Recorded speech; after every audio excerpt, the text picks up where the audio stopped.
You did. Wow, this is unbelievable. And, I mean, you are the master of boats and water. Why did you take on this mother of a film?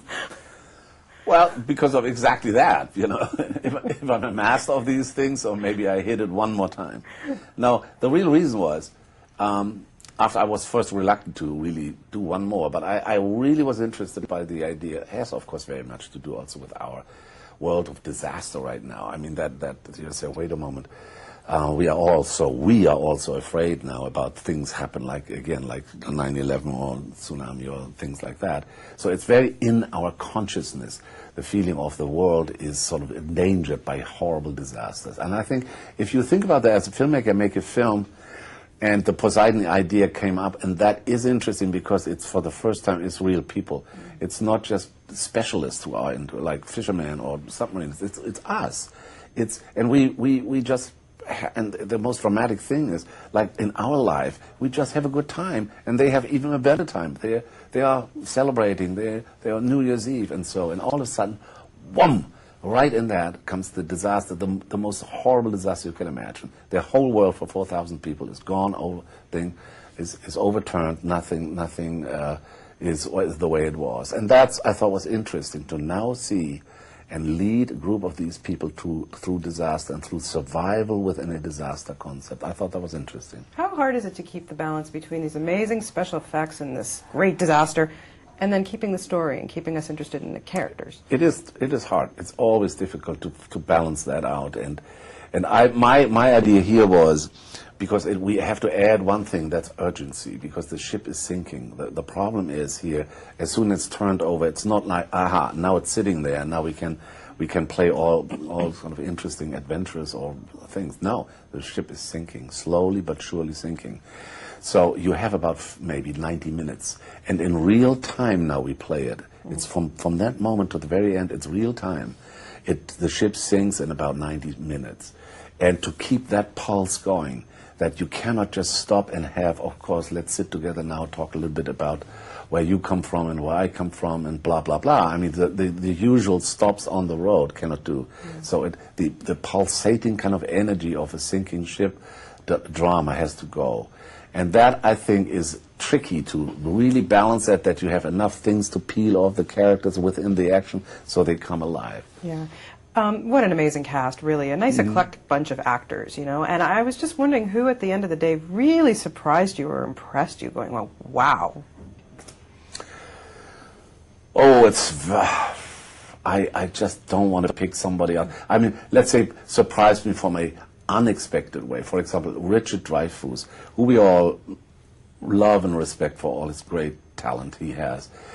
The way he could handle all the physical stuff was amazing. I mean, he was the first one in the water, and he was swimming, I mean, like a fish, and had an endurance that was amazing. He threw himself into the physical work. We know he's talented. The physical work of it so much was great. The kid was crazy. Jimmy, I mean, he was a stunt kid. I mean, he was so, but he's a kid. I mean, they have just fun and doing some dangerous things. Yeah. Was great. Acting-wise, I mean, the whole bunch. I think they're all great. I cannot pick anybody. I'm very happy about Josh Lucas, that Josh might really have now a film and a vehicle what really breaks him through, because he is, with his looks, his talent, his energy and everything. I mean, he's 34 years old. He is the man now. And I think we found a new movie star. Yeah, those eyes don't hurt either. They don't hurt at all. You know, shooting those, did you ever, glaring in the camera? I mean, what's up with that? Yeah, no, it's just amazing how they pop, and so it's like the young Paul Newman. Yeah, totally. Eyes. Yeah, he really. It's beautiful. What, over 1 million gallons of water used in this film? 1 million, 10 million, 1 billion, I don't know. You name it. It's big, and it's a lot. And we did a lot of real water. I mean, when the ballroom is imploding and the 38 windows crack and crash, the water that comes in is not that much of CG water. It's all real water. We shot it with 16 cameras, and we had to push the button, and we could only do it once, because after that, the huge set will be gone. Yeah. So imagine how often we say, oh, one more time. All the cameras are ready. Are you ready? Did you take your pill? Is your blood pressure okay? yes, everything is okay, boom, and it worked. How do you remain so calm? What's your It's secret? fun. It's fun. I like the challenge. I like the adrenaline. I like making millions decisions a day. I like that process. There's nothing better as coming home after a day like that and open the Pinot Noir, have a glass of wine and say, yeah, it was a good day. Yeah, I mean, it's really spectacular. What is it about these kind of films? Why do you think that we love to see them? About these. Now I heard it.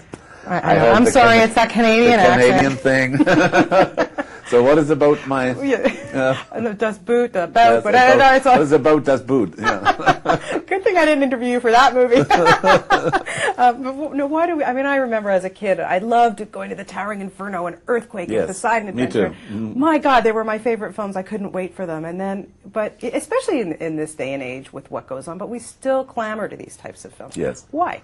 Because we need to have the experience. I think it is if something is in your head and it bothers you and it concerns you, you have anxieties. There are some ways, as we know, that you deal with it. Dreams, right? I very often have that you go through horror landscapes of disaster in your dreams, and probably that's what specialists will tell you. That's what you need. Your body and soul needs that to cleanse yourself, right? To somehow get even with it. Movies, same thing, I think, and they're even better because you really sit there and go, and you really crawl through an AC duct, and you really almost drown and everything, and you really have the pleasure of having hands that are wet, and if you see it on IMAX, you really have the thing that your heart rate is way up and everything. So, but finally, still, then at the end, you can say, lights on, thank God, last bit of popcorn. It was just a movie, but you experienced this. I'm serious about it. You went through it. I think we need it and we like it, and we think even it's fun. We say, I've heard in a movie like Poseidon, seeing it, so many people say, wow, that was fun. I mean, it was not really fun. It was horrible. Yeah. It was like disaster. It was terrible. People die and people get all kinds of things, but wow, that was fun. And that shows you it's a good thing for you as an audience because it's relief, it's cleansing, it gets this out of your system. You have seen it and you feel better about yourself. It relaxes you. And as a director, you must be thrilled to have this being shown in IMAX. Oh, I love it. I mean, the first thing when it's all together, I will go and see it in IMAX on a 100-foot screen, and then I will let them blow me, the director, away. Yeah, well, it blew me with the 12 minutes I saw last night. Holy mackerel, it's fantastic. Great job. Congratulations. Thank you. Great to talk to you. Thank you very much.